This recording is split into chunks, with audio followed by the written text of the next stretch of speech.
Welcome, MEKTON, the Battlesuit combat game, aka MEKTON 1984, aka MEKTON Whitebox. Today we're going to cover MEKTON construction.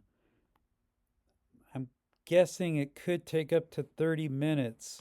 We will construct basically a level 1 MEKTON.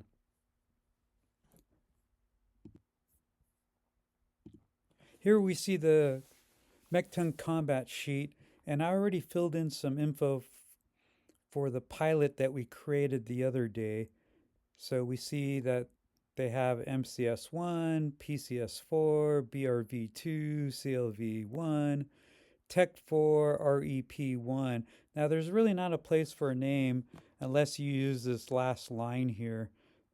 So we could name our warrior pilot if we wanted to, but I'm just going to leave it blank for now. This combat sheet I cleaned up a little bit. It was a scan that someone created, as I don't have the original sheet myself. And then I just took this sheet and did some simple edits to kind of fix it up a little bit. As mentioned, I did create my own custom combat sheets, which are very similar to this one. It's just that they offer variations. So you might have a MEKTON that has fans or a MEKTON that has rockets. Both of those allow you to fly. You may also have a rocket on your back, or you might have a weapon on your back. So this sheet, though, there is no option for fans or rockets, but you could write it in on here. I also had to add a couple of boxes. So if we zoom into this sheet, I entered EF output, and because we have a level 1 power plant, being that our MEKTON warrior has a reputation of 1, we get a power plant of 1, which gives us EF output. Basically, EF is energy factors, and that gives us an EF output of 14. Our torso, there's no box for this. We're going to buy, to start off with, a servo level 1 torso, and that's actually going to cost us 2 EF to purchase. So I already pre-filled that out. And then we can zoom into our pilot a little bit if we want to see that a little bit closer there, so we can see all those scores. Now I'm a little worried because when I see in the PDF, it appears that the window that you see gets cut off. So I may have some delays here as I go back and forth, making sure that you can see everything on the screen, which means I might have to zoom in a little further or zoom out a little further than I originally was planning to.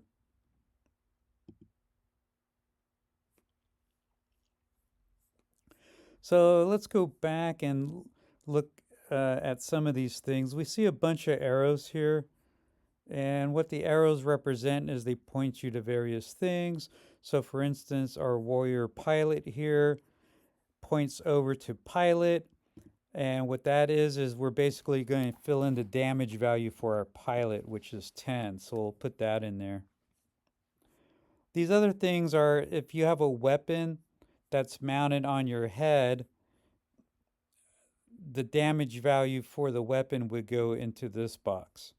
We don't know if we're going to purchase a head weapon or not, so I'm just going to leave it blank for now. Likewise,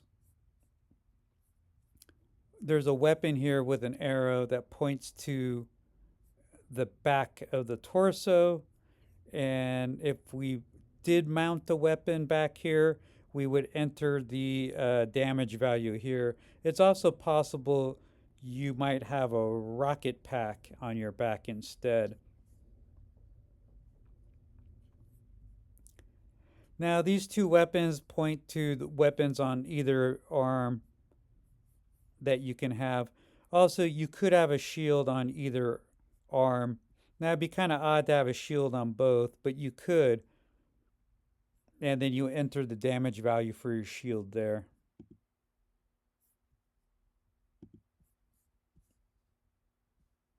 All right, so let's start with the torso. So because we have an energy output of 14, we're going to buy our servos. There's 6 servos we need to buy. We need to buy the head, the torso, 2 arms, and 2 legs. And we have 14 points to buy the servos, as well as our weapons, as well as any extras we may want, like rockets or fans or maybe sensors. So our power plant is level 1, and it's going to have a damage value of 100. So I'll enter that there.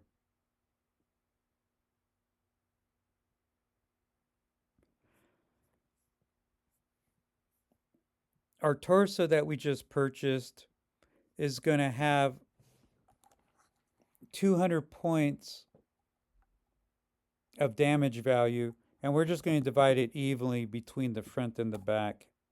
So we'll put 100 where it says servo on each. Next, we'll move on to the head. We're going to buy a servo level 1 head.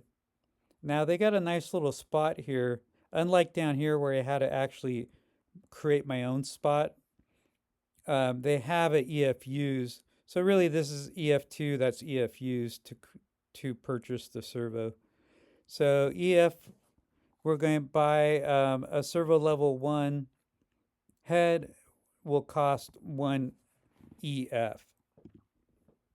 It's also going to come with 180 DV, but we have to split that between the front and the back, just like we did with the torso.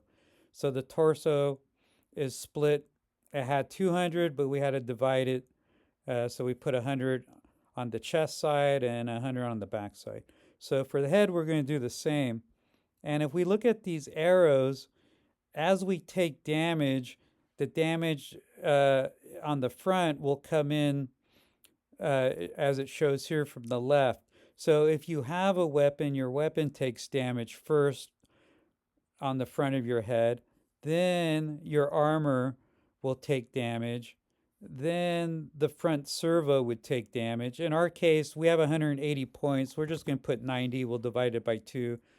Then after that takes damage and the attack blows through that, our sensors would take damage. Now sensors are a DV of 5. Now there's some sensors, if you get the upgrade, they'll be a DV of 10. The controls are a DV of 10. And then once you get past all that, you'll finally hit the pilot, and the pilot will take damage. Now if we go through the backside, it's a shorter distance.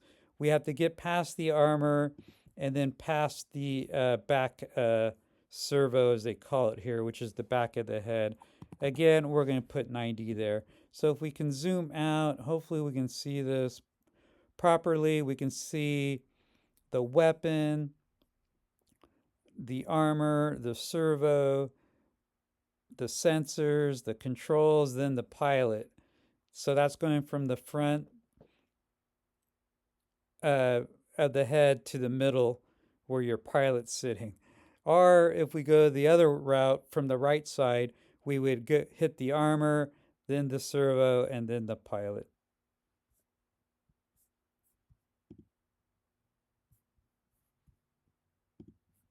Okay, so now we got the head done, and now we can move on to the arms. We're also going to get servo level 1 arms. I'm just double checking. Sorry about the pauses. I just want to make sure you can see the screen properly. So servo level 1, EF is 1. Now we're going to actually purchase hands, and I wish they gave you a separate spot for hands for EFUs, but they don't. So I'm just going to make it 2. There's other tricks you could do. You can just call it, 1/1 if you want. And maybe I'll do that so I know it was 1 for the arm and then 1 for the hand. And then we'll scroll over to the other side and we'll do the same thing.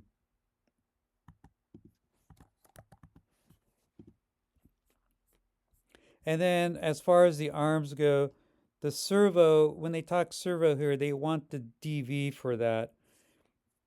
And a level 1 servo provides a 100 points for the arm. So we're purchasing 2 arms. Now the interesting thing here, as far as arms go, the difference between the arms and the legs is typically the legs will have a higher DV, but the arms, you can make them asynchronous. You can have one arm that's servo level 2, whereas the other arm is servo level 1. So we're going to make them both 1, and they'll both have 100 there. And now we can move on to the legs. For our legs, it's a little different here. They only have one spot for both legs. So we'll put legs at level servo 1. It gets kind of odd how, it's a 40-year-old game, so what can you say? Hopefully the good folks at Tausorian Games will reprint this game and maybe even fix some of these little glitches. So the EF here is kind of odd. I'm just going to put 2 because it costs 1 EF per leg, so I'll just put 2 in here. Now, a servo level 1 leg will actually give you 150 DV instead of 100 like the arms do. Now, I already went ahead and populated the speeds for these legs. Because these legs are servo level 1, that gives us a speed over plains, which is the P there, and the F is for forest. It gives us a movement of, or speed of 2 hexes per turn. M is for mountains, and so we can only move 1 hex per turn through mountains. And W is water, so we can't navigate the deep water. I'm guessing maybe it has to do with height. Perhaps at servo level 1, your MEKTON is just not tall enough to navigate the water, is my assumption. And so you're going to have a 0 movement for water. Now, as far as water movement goes, servo level 1 is the only movement, is the only servo level that does not allow you to move through water. Once you get to servo level 2, you'll have a water movement of 1 hex per turn. All right, so we got some of the basics down. We're making pretty good time, faster than my last run through this in practice. And so now the next thing we got to purchase is our weapons. But in order to figure out how many EF we have for weapons, we need to figure out how much EF we spent thus far. So the head we spent 1, the torso we spent 2, so that's 3. We have 2 arms, each of which cost us 1, plus we spent an extra 1 per hand. So really we spent 2 per arm, so that's an extra 4, plus the 3 we spent thus far is 7. And now we have 2 legs, each of which cost 1. So that was a total of 2. So that means we're up to 9. So we spent 9 out of our 14 EF. So that means we have 5 points left to purchase weapons and stuff. So let's take a look at this reference sheet. I showed this off in the overview video, and you probably can't see it too well. So we're going to zoom in on it. And again, it might be a little clunky because I got to keep adjusting, looking back and forth, making sure you can see everything that I'm trying to put in focus here. Yeah, so it doesn't display it properly. I think I'll have to zoom out, and can I get it to fit? Yeah, it kind of works. You may have to just take my word for it if you can't see, or you might have to just zoom in. So we'll notice here there's something called arms and hands, and there's a difference. If we purchase the hand modules, which allow us to carry weapons that are handheld, and those weapons are here under hands. Now, you could have weapons directly mounted into your arms, therefore, you don't have to purchase the hands like we did. So, we could have saved 2 EF essentially by having our weapons embedded into our arms. But having the hands is more flexible because now you can pick up weapons, from the ground or from another MEKTON, and so it's a little more versatile. So I'm going to try to zoom in more, and we'll take a look at these hand weapons in more detail. So the EF for each of these is listed here. We could buy a Cosmo cannon and carry it around. Now, what's funny is I picture the Cosmo cannon as requiring 2 hands, but there's no mention here as I scroll across that, oh, is this a one-handed or two-handed item? In my game, yeah, maybe I make it two-handed. Now, it does quite a bit of damage, as we can see. It does 80 points of damage. But look, for 70 damage, for only EF of 3, we could get a Cosmo gun. Now, the word gun makes you think that it's one-handed. So I think we'll purchase a Cosmo gun and then the laser sword. And that will leave us with 1 point left over, because that would be 4 points plus the 9 we already spent is 13. So that means we have 1 point left over for something. So maybe we use it for our sensors, or maybe we just buy another backup weapon. Maybe we have the Cosmo gun, but maybe we also get a laser gun, or maybe even better, we go to the head and chest and we'll pick up a laser for our head. And so it doesn't do a lot of damage, it does 30 points of damage, but at least that gives us one more weapon. So we'll go with the laser and we'll mount that on our head. So let's start off with that. So we'll switch back to our sheet here. We'll scroll up to our head, and this is going to be the head weapon. We'll type in laser. We said it did 30 points of damage, and it cost 1 EF. I believe it had a range of medium, and I can't remember the AM. Now, what AM is, it's your advantage modifier. So in combat, we would add our MCS plus the advantage modifier, and then we would subtract our opponent's MCS and also any disadvantage modifiers or any of the opponent's modifiers that they may have to come up with our target number. So let's take a look at that AM. I think it might have been an 8.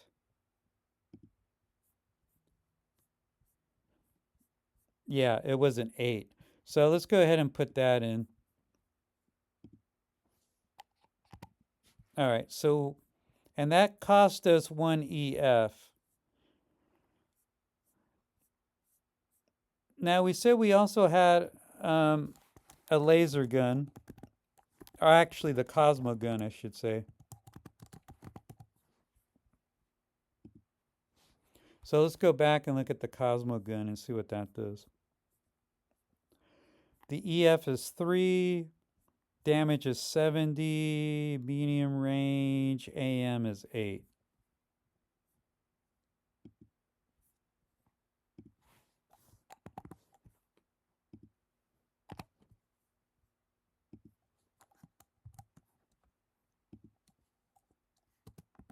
All right. Now, they kind of messed up here. I thought they would probably have 2 items here where you could put another weapon. So if you wanted to switch one out, like I want to put the laser sword here. But I think what I'm going to do is just put the laser sword over on this side. Actually, yeah, do they call it laser sword or cyber sword? Let's go look. Laser sword. And that costs us 1 EF. It does 50 points of damage. H is for a hand-to-hand range. AM is 10.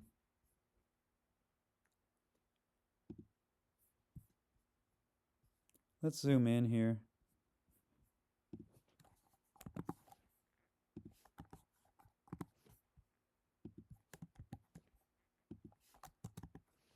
All right.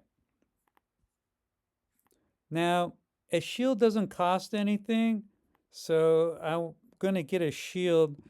Now, it's based on your servo level of the arm that's carrying the shield. Now, this particular MEKTON we're building has a servo level of 1 on its left arm here. And so we'll go ahead with the servo level of 1, you can have a shield with a DV 100. All that means is it's an extra 100 points of damage that the shield that a shield would take before it's destroyed. So in the game, I'll get to it when we get to combat, but you can maneuver your shield to kind of protect, a part of your body.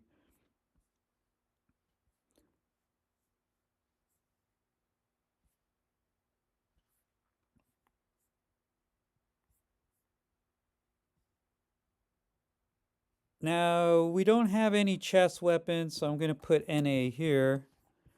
That means we're not going to have a DV for the weapon. So if we get hit in the chest, it's just going to hit the armor first. Same for the back. There's no weapon or rocket in the back, so I'll just put NA there, and I'll put NA here.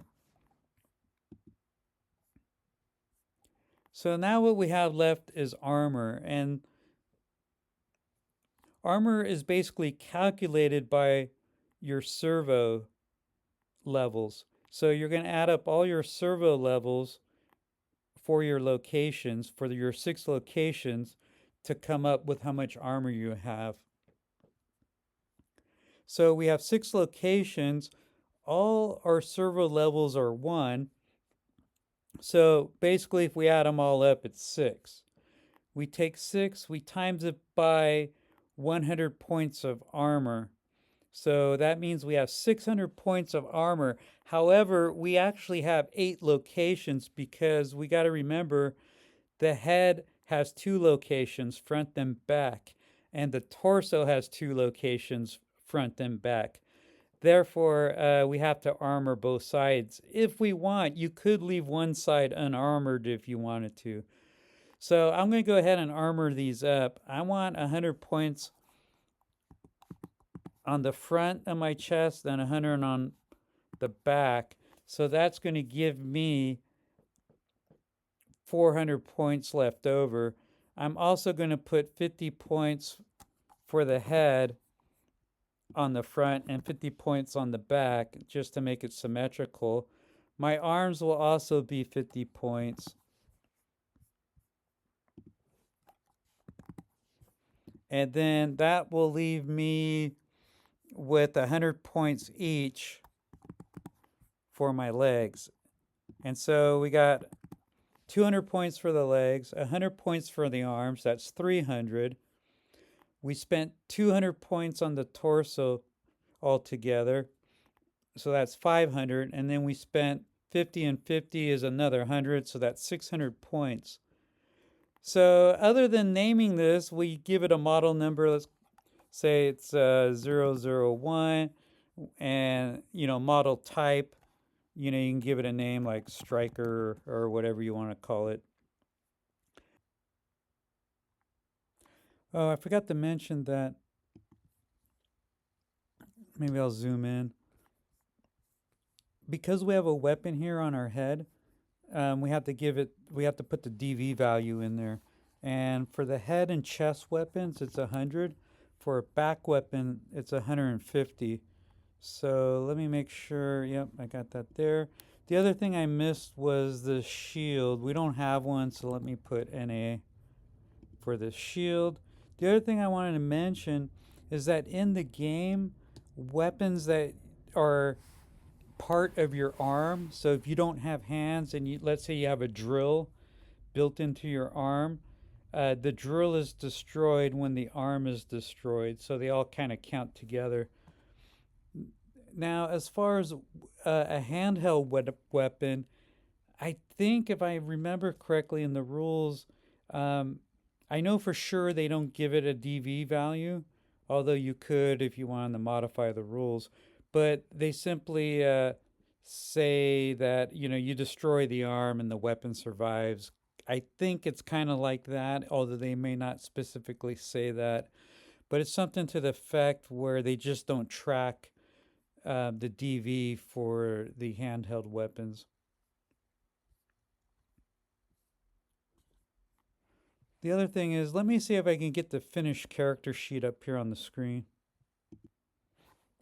All right, here's the finished character sheet. Yeah, some of the alignment's a little off, so I'll have to go back and fix the form fillable PDF.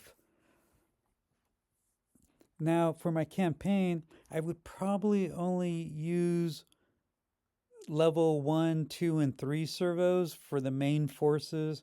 Perhaps maybe I might have an elite MEKTON that's level 4. It might be very rare that I have a 5, 6, 7, or 8. Or maybe I might have a kaiju or something that's equivalent to a 5, 6, 7, or 8 MEKTON. Because you could probably build that using the MEKTON construction rules that we went through. Beyond this video, I plan on doing the combat video. I don't know if I'm going to combine MEKTON combat with personal combat. And then I also plan on doing a scenarios video. That will probably be really short. It's just talking about some of the scenarios they have in the rule book.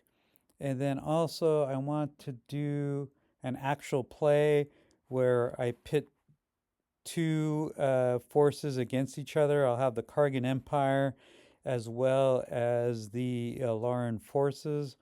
And then I'll create MEKTONs for each side. And then probably run in and roll 20, where I have already a bunch of macros and stuff set up to run that combat. Now, the only thing is I might actually use my own tweaks where I use a roll high system, but I plan at least to show off some of the original mechanics where it's a roll low system. So I hope to get that out hopefully very soon here. But the next focus is going to be on the combat. All right, well, thank you again for watching, and subscribe to the channel.